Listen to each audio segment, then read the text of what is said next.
Okay, good morning. We're going to go ahead and take review 6, and I'm not going to work through it with you completely, but these are the topics that review 6 is going to go over. Now, the personal pronouns, I think those were pretty easy. The verb voice and the verb tense and these things, we haven't gone over those in a while.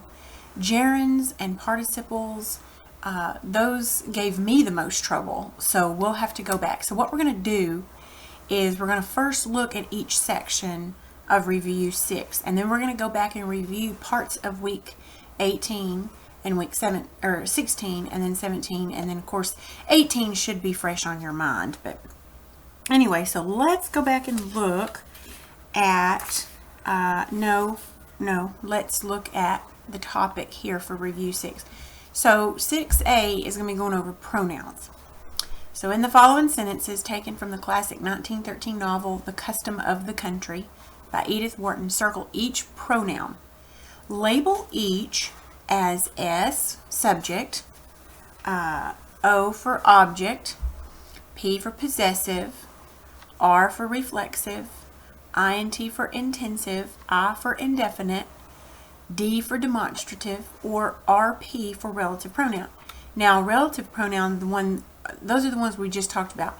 So many of these are actually particular words that we've learned. So we're going to go back, I think it was week 16. So I'm going to go back to page 219. And we're going to look at this. Now, I'm thinking that, okay, I don't know what page week 17 was on, and I didn't want to have to do this because this kind of makes us dizzy going through here like this, or it does me. Okay, so week 17, okay, that was going over adjectives. Okay, and that's going to be on page 230. I'm writing these page numbers down so that I can more easily go through them without having to scroll and make everybody dizzy. Okay. So, those were pronouns for week 16 that it wanted us to go over. These are the parts of a verb. The principal part. Remember, the past participle is taking the second principal part and adding ed. Okay, we're just going to kind of review a little bit here. Present participles used as adjectives. Okay, and here was our gerunds. So a gerund is a present participle acting as a noun. Remember, we put these gerunds up here like this. Running is generally a verb, but in this sentence, it's actually a noun. So it's acting as a noun.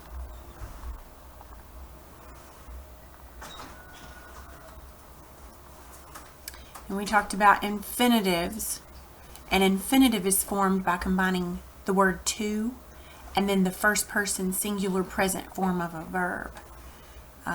To hope, to expect, to forgive, to err. And then you would diagram those up. You would dangle them kind of up above there. Okay. I'm not sure where. Now here's our phrases. This is the lesson. This is the lesson. Lesson 64. That I was just completely and totally lost. So we'll have to go back over this very well. I'm looking for the pronouns. I think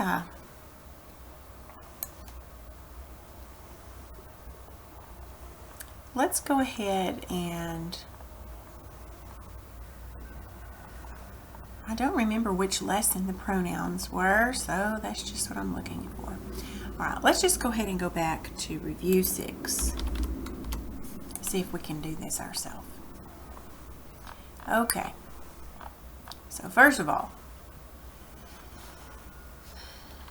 label each pronoun as S, which would be the subject form of the personal pronoun, basically a pronoun that comes before the verb.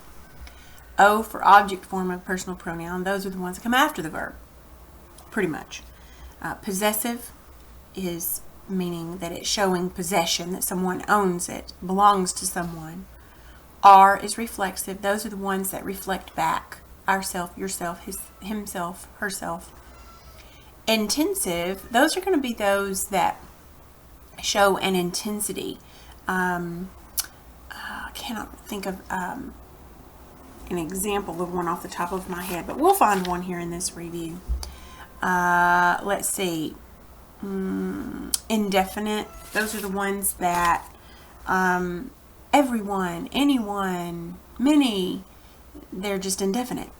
Demonstrative are this, that, these, and those. They demonstrate something. And then relative pronouns are those that we just learned this week. I believe it was whose. It's actually back right up in here. Whose, and I'm trying to scroll up here a little slower.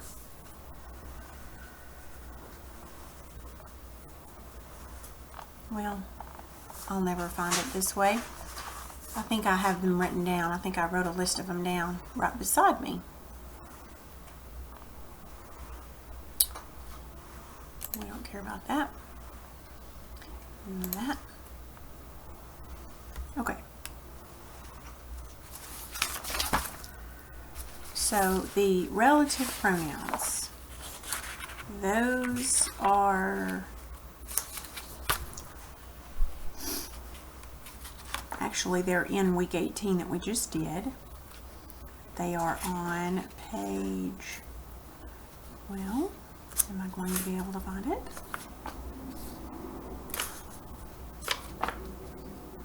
A list of relative pronouns they're on page 223 in the packet that we did this week, week 18. It is who, whom, whose, which, and that. Okay? All right, so then let's look then at week 6 and see if we can go ahead and just start this.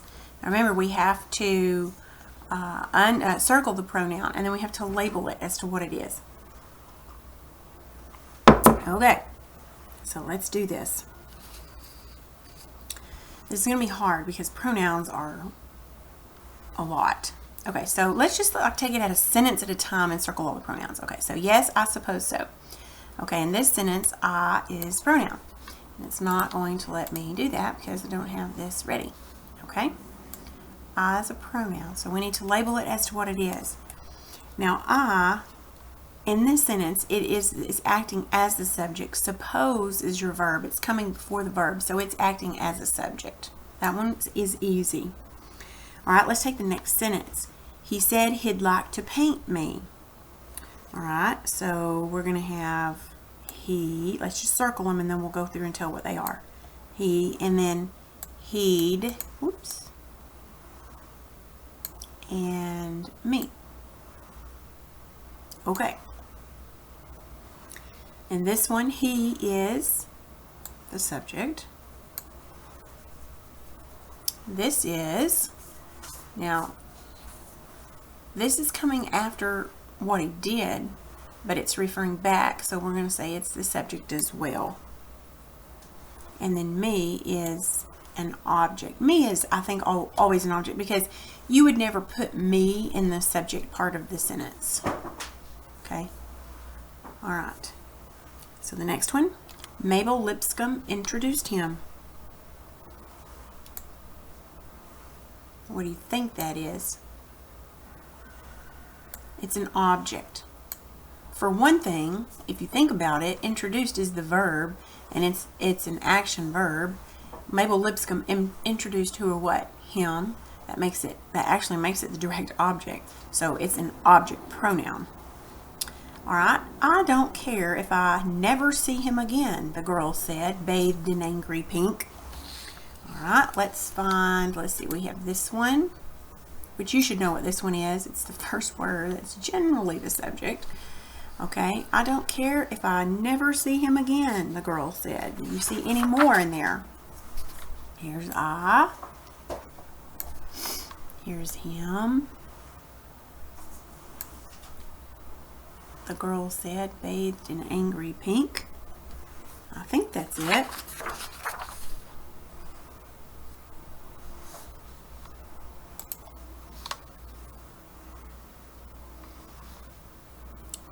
what would you mark this as? Mabel Lipscomb introduced him. Oh, that was one. Okay, I don't care if I, it's just renaming itself, so it's the subject. Never see him again. This is an object. Okay, if you look at the sentence, it's actually an object. It's a direct object. Okay? All right, here we go. She meant to watch and listen without letting herself go, and she sat very straight and pink, answering promptly but briefly with a nervous laugh that punctuated all her phrases, saying, "I don't care if I do," when her host asked her to try some grapes, and "I wouldn't wonder" when she thought anyone was trying to astonish her.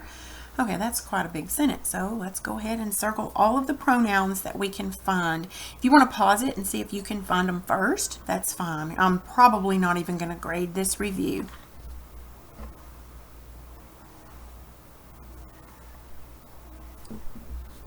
All right, let's go ahead and circle them. We'll circle them and then we'll go back and label. Okay, so here's she and herself.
Okay, I hope you got all those. You may or may not have, and that's okay. All right, let's go back and label each one of these. Now this one we know would be a subject. This one, let's look back and see which ones they're wanting us to do. Okay, so we've got subject, we've got object, we've got possessive, reflexive, intensive, indefinite, demonstrative, or RP. Herself would be, it is referring back, so it's reflexive. Because whenever it ends with the self, it's reflexive because it's reflecting back to she. All right, so herself is reflexive, and she would be subject because this tells us that there's something else. So this is one part of a sentence, and this is another part, meaning that this is the subject of the second part of the sentence. If you read it, you can tell that. Okay, so now what is this one? Now we've got two, this, that, these, and those are demonstrative, but then we have those relative pronouns. Remember those relative pronouns? Whose, which, oh, I keep forgetting. I have it right here in front of me. I don't know why I keep turning the page. But that can either be demonstrative or it can be one of these relative pronouns, who, whom, whose, which, and that. Now, the way that we're going to tell what it is if the word that comes after that, this, that, these, those, if it comes after that and it's a noun and it's saying that hat or that this or whatever, or this orange or whatever, then you know that it's demonstrative because it's telling, you know, it's going with that. Okay, but this we can tell is a phrase that punctuated all her phrases because it's talking about her laugh. That punctuated all her phrases. So that tells us it's an adjective phrase. So that would make this a relative pronoun. Okay? That punctuated all her phrases. Okay. This would be possessive because phrases belongs to her, so it's possessive. Okay, saying, I don't care if I do. Okay, so I is almost always a subject pronoun, as you always use it in the subject part of the sentence. So almost every time you see it, it's referring to the subject. Okay, when her host, this would be possessive. Now, notice that the word that comes after the possessive pronoun is a noun, because if it's possessive, that means they own something. Something belongs to them. Okay? Now, when her host asked her, now look what comes after it, to try some grapes. Okay, nothing belongs to her. So this one is object. It's not possessive because nothing after it belongs to it. This one does. This one does not. So this would make it object. Okay? And I, it's always subject, wouldn't wonder when she, this is a subject noun, a subject pronoun. If you can go back and find, and I don't remember what week it was, it could have been in 17, in there somewhere, there's a list of objective and subjective pronouns. And if you saw it, you would know it. But these are all ones that would be used in the subject. Okay. Now, thought anyone. It would be indefinite because there's no, it's not standing. It's just standing for anything indefinite, I guess you could say. Was trying to astonish her. Astonish is the verb. It's action. It's telling who receives the action, so it's objective. It's an object. Okay? Okay. Mrs. Marvel met this gravely. Mrs. Marvel met this gravely. There's only one. What would it be? It is demonstrative. Now, I told you earlier that it would have to be a noun. If it's a noun, that would make this an adjective, so that's not true. But we see that this is not an adjective phrase, so it's not a relative pronoun. That's why we know it's demonstrative. Okay, it would depend, I should say, on the kind of people she wished to see. All right, let's circle them all. It,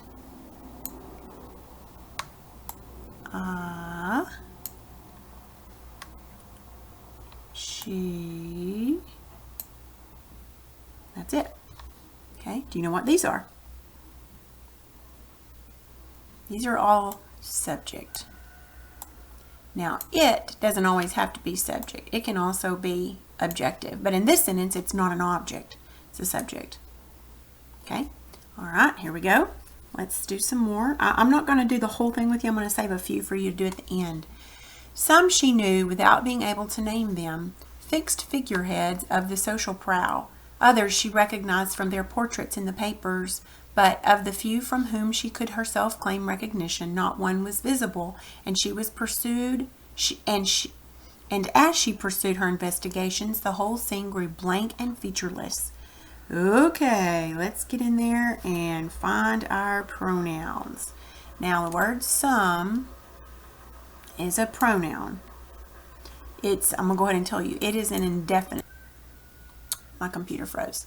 Somewhere we have a list of indefinite pronouns. You'll just have to go back and find them. But it is indefinite. Okay, some, and then she. Let's keep circling. Them.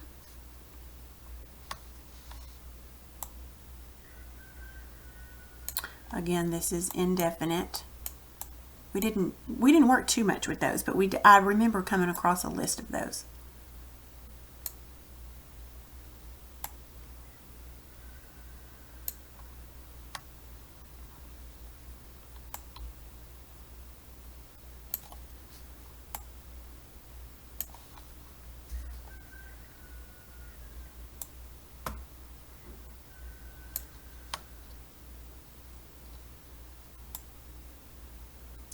Again, this is indefinite.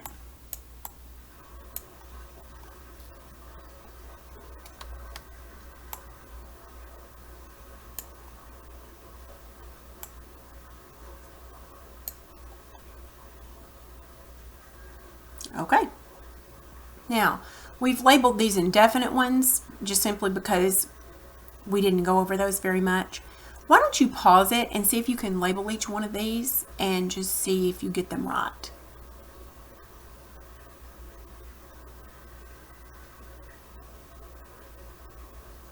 Okay, let me show you what these should be. You can change them. I'm not going to grade this. It's getting a little bit too difficult. I just want you to learn it.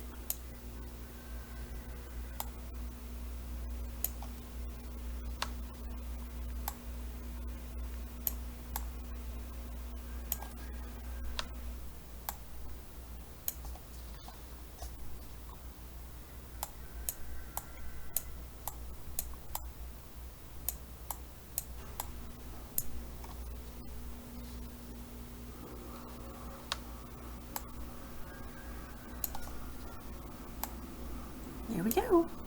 I hope you got those right. If you didn't, that's okay. That's why I'm doing it with you.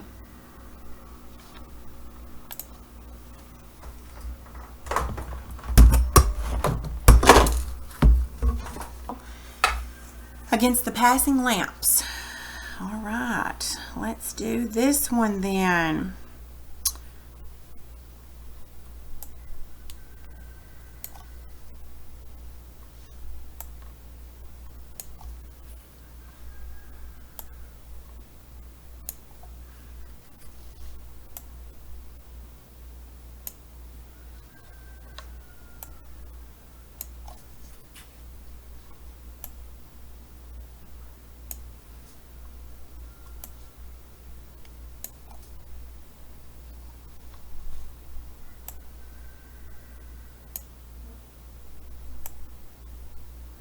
You want to pause it and see if you can go ahead and label those?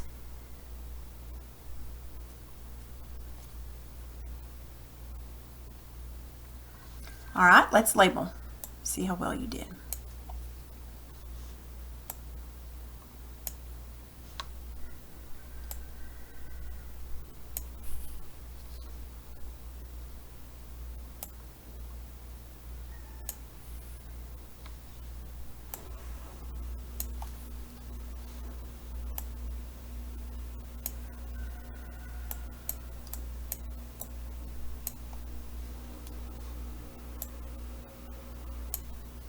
These are possessive here. This is telling that they belong, the business belongs, or anybody's business belongs. Yeah, those would be possessive. Okay, let's look at this one. She kept her eyes fixed on her book while he entered the room and moved about behind her, laying aside his hat and overcoat. Then his steps came close and a small parcel dropped on the pages of her book. All right, let's go ahead. You want to pause it and see if you can find them all first?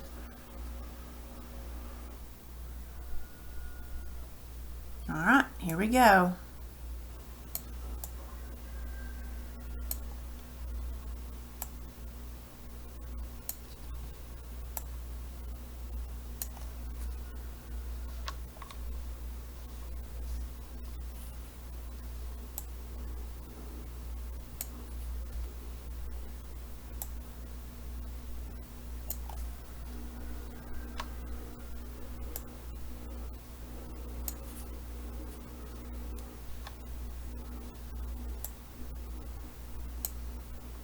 Okay, you want to go ahead and try and label those?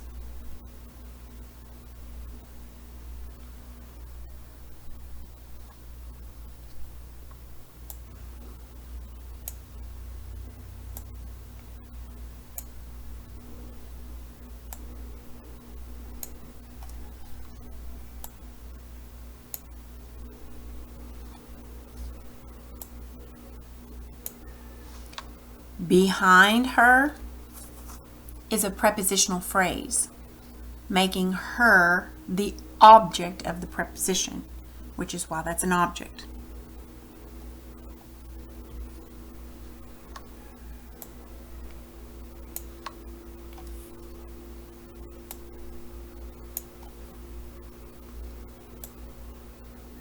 There you are.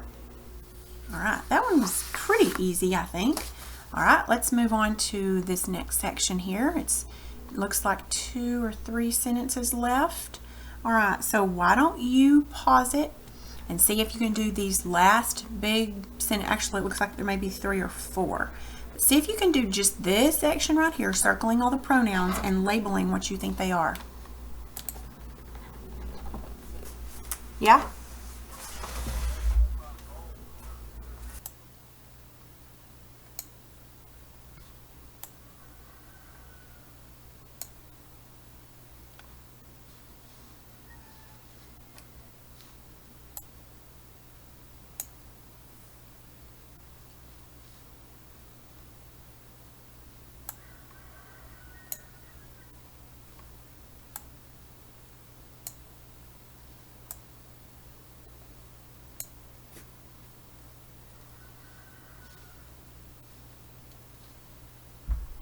Okay. If you haven't labeled them, try and label them before I do and just see if you get them right. This is possessive. This is a relative, one of those relative pronouns. Who were content would be the phrase that goes with it.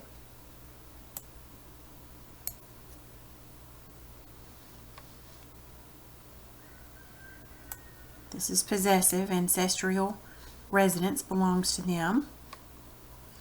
Their and his are both possessive because something belongs to them. Themselves is reflexive because it ends with elves or selves and it's reflecting back.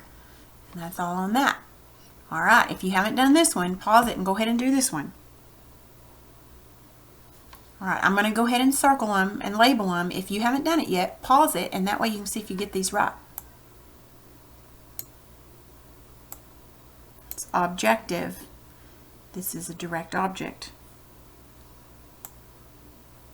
Subjective pronoun. This is possessive.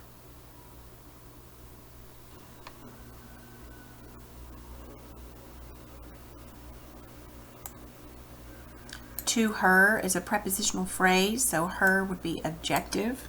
It's an object. This is subjective.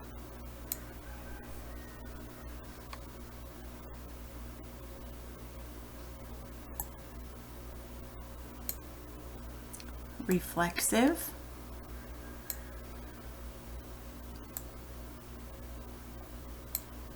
Subjective. And again, this is the same thing. It would be objective because of him is a prepositional phrase, so him is the object. And that's it. All right, I hope you did okay on those. Now, like I said, I'm not going to grade this because I just feel like I myself had just too much trouble with this section, and so I just don't feel like I taught it correctly. So that's why I'm just going to kind of go through it with you just to make sure that we've got it, okay? All right, let's look at 6B. Now this part, I think I'm going to go ahead and let you do yourself. This one you should do well on. It's comparative and superlative adjectives. Remember the ones where you use either more or most or ER or EST. Okay, so I'm going to let you do 6B by yourself. Again, I'm not grading this, okay? This is choosing the correct form in parentheses. Cross out the incorrect form. So I'm going to go ahead and let you pause it and do this part of it, and I'll check it with you just to make sure you get it right.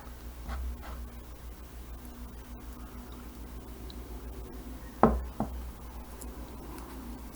right, I'm going to go ahead and cross out the ones you should have crossed out. If you get it wrong, just maybe circle the whole thing or something just so you'll know that you got it wrong.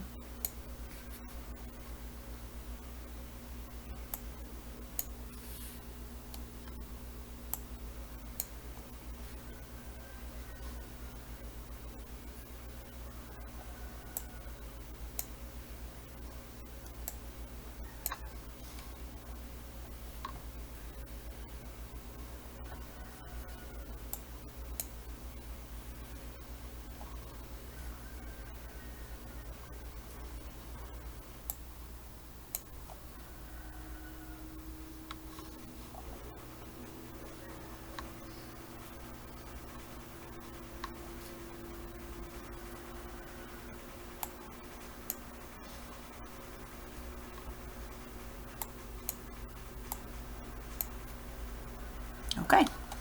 I'm having a sneaking suspicion you got probably all of those right. You might have missed one or two, but most all of those. Okay.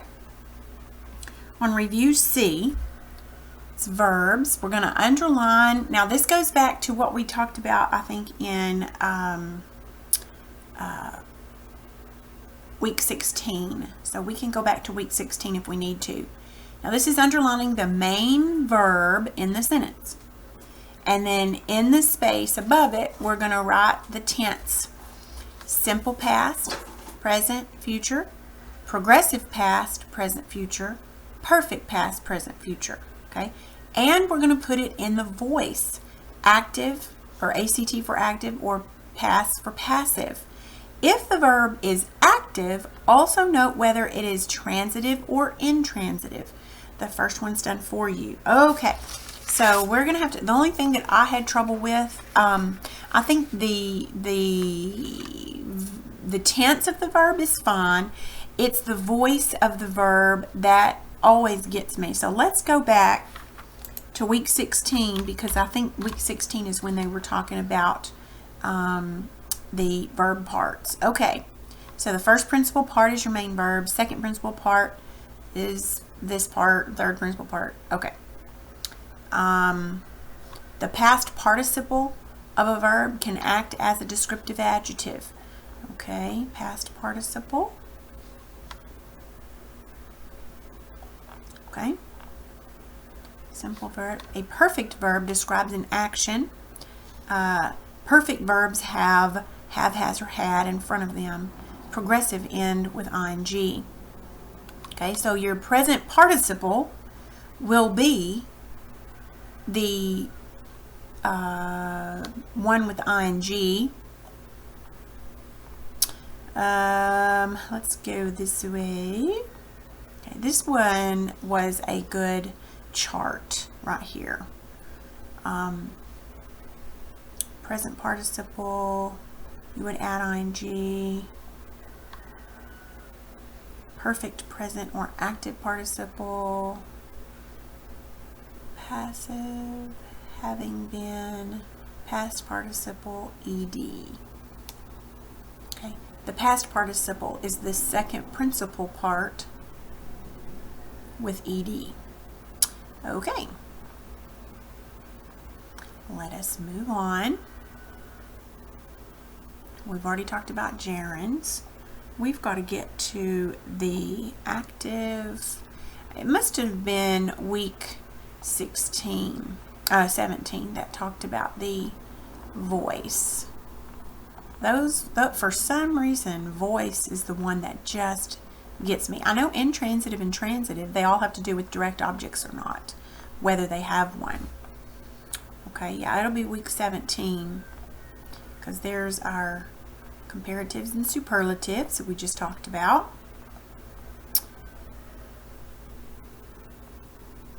Adverbs, conjunctions, subordinating conjunctions. Yeah, voice is not on here. Okay, voice is not on here, so let's look it up.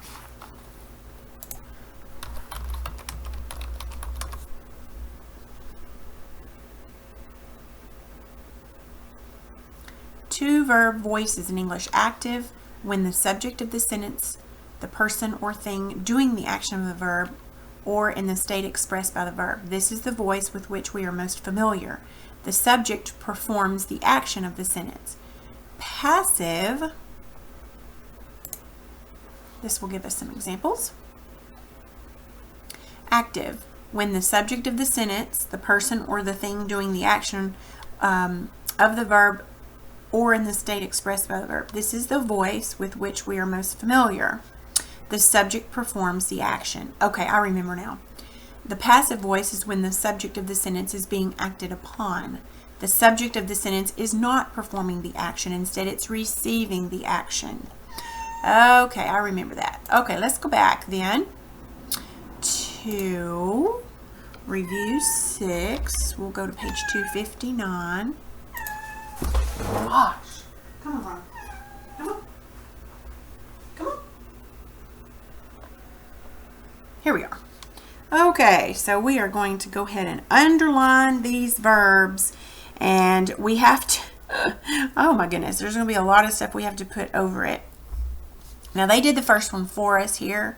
Chinese scholars have succeeded. So the first thing we'll do is we'll find the main verb or verb phrase and we'll underline it.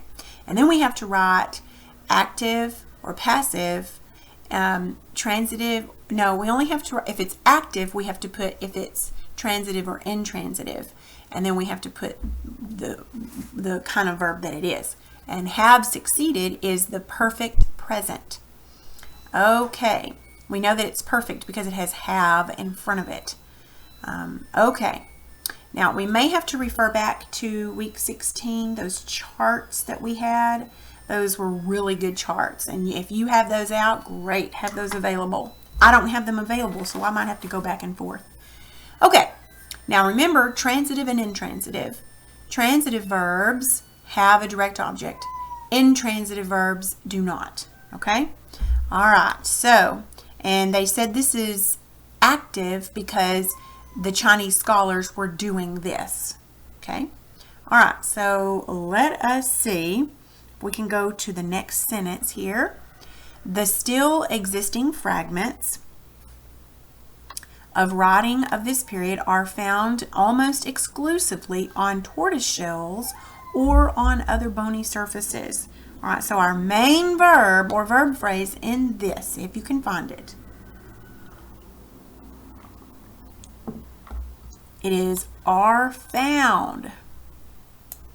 Now, we need to label it as to what kind, what verb, what would they call it?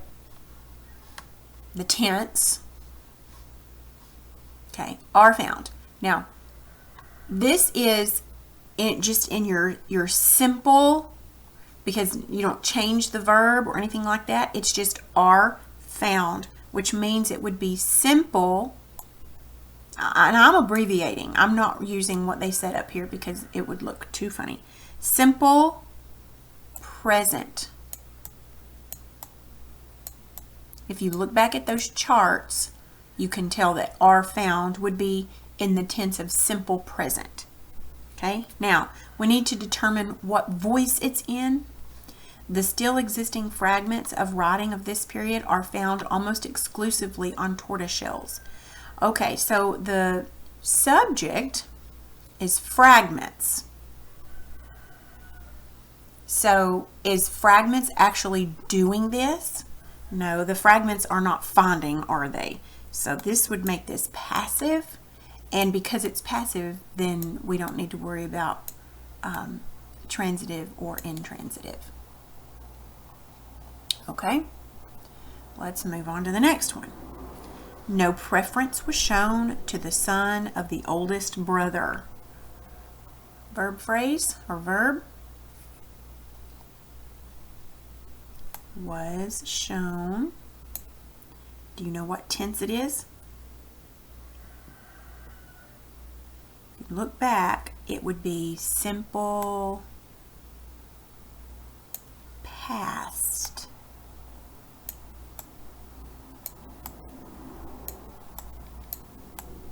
Okay. Now, is it active or passive? It's actually passive because in this it's not actually, the subject is not doing anything. It's actually happening to it. So it would actually be passive, which means you don't have to worry about transitive or intransitive unless it's an active voice. Okay. Whew, these are tough. At the time of the Han or Han dynasty, all citizens, slaves excluded, had accepted family names. Verb or verb phrase. Had accepted. I don't know why I'm underlining it twice. All right, had accepted. Now, the verb, the helping verb had, makes you know that it is in the perfect tense. Now the ing makes you know that it's in the progressive tense. Have, has, or had lets you know that it's in the perfect tense, and then any of the others means it's just simple. Okay, so it's perfect what? Had accepted. Had makes you know that it's past. It's already done. Okay, now we need to determine if it's active or passive voice.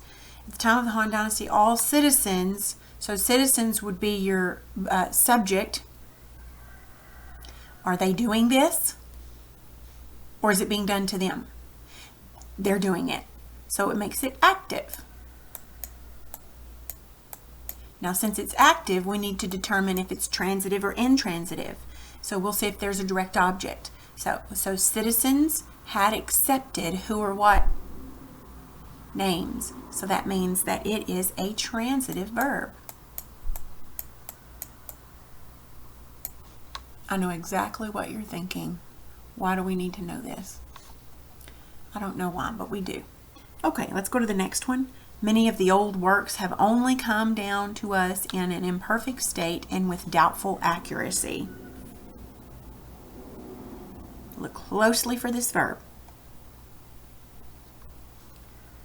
Have come. This is one of those adverbs that gets in the way. So our verb phrase is have come. Now, it has have in front of it, which makes us know it's perfect. Now, what perfect tense would it be? Have makes us know that it is present, being done now. Okay, now let's see if it's active or passive. So works would be the subject. So is this being done to the subject or is it doing it? It's actually doing it. So we'll say that it's active. Okay, now we need to determine if it's transitive or intransitive. Now, if it has a direct object, it's transitive. If it does not, it's intransitive. So works have come, who or what? Okay, it can't be down because this tells where. That would be an adverb. And then to us is a prepositional phrase. In an imperfect state is a prepositional phrase. With doubtful accuracy is a prepositional phrase. So there is no direct object, is there? So that would make have come intransitive. Okay, that's tough, isn't it? All right, we've got 1, 2, 3, 4 more. I'm going to do these 2 with you, and then I'm going to have you do these 2, see if you can get them right. Okay, it will be remembered that Buddhism came to China overland and by sea in the Han epoch. Okay, where's your verb or verb phrase? Will be remembered. All right. Now this one should be somewhat easy. We know that it is future, but which? Okay, there's no ing, so it's not progressive. There's no have, has, or had, or will have, has, or had, so it must be simple future.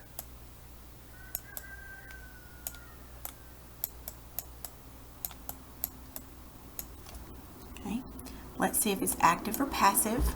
Okay, it is the subject. Okay, is this being done to it, or is it doing it? It's not remembering itself, so it's passive. It's being done to it. So if it's passive, we don't have to worry about transitive or intransitive. All right, let's do this one. So nomads were still living in the middle of China. Were living. Still is one of those adverbs that gets in the way. Okay, so were living. Now this ends with an ing, so that tells us that it is progressive. But what form of progressive? Were living tells us that it was past. Progressive, past. Okay, let's see if it's active or passive. Nomads is the subject. So were the nomads doing this, or was it being done to them? They were doing it. So it's active. Okay, now let's see if it's transitive or intransitive. In the middle and of China are both prepositional phrases, so there is no direct object, so it is intransitive. Okay, now you see if you can do these last two, and then we'll see if you got them right.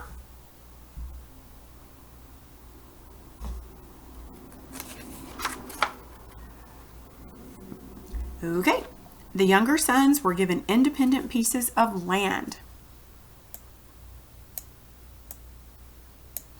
And this would be, I'm not going to write it out, I'm just going to tell you. This is simple past, and it is passive. It was being done to them. Okay? Every feudal system harbors some seeds of a bureaucratic system in administration. All right? The verb is just harbors. It is simple present. It is active. And it is transitive because seeds is what it harbors. Okay? Simple present, active, and transitive. Okay, we're at about 47 minutes on this video. Again, I apologize. You can take a break and do this anytime you want to. Now what we have left is 6D, identifying dependent clauses, which is what we've done this week. And then on 6E, you've got present and past participles. Now that's going to go back, I think, to week 6. And on 6F, we have diagramming. So what I'm going to do is I would like for you to do 6D yourself, okay? But you don't have to do it today. I'm going to go ahead and stop this, and then the rest of this we'll do tomorrow or whenever the next time you do it, okay? So for today, that'll be it, and we'll start with 6D next time.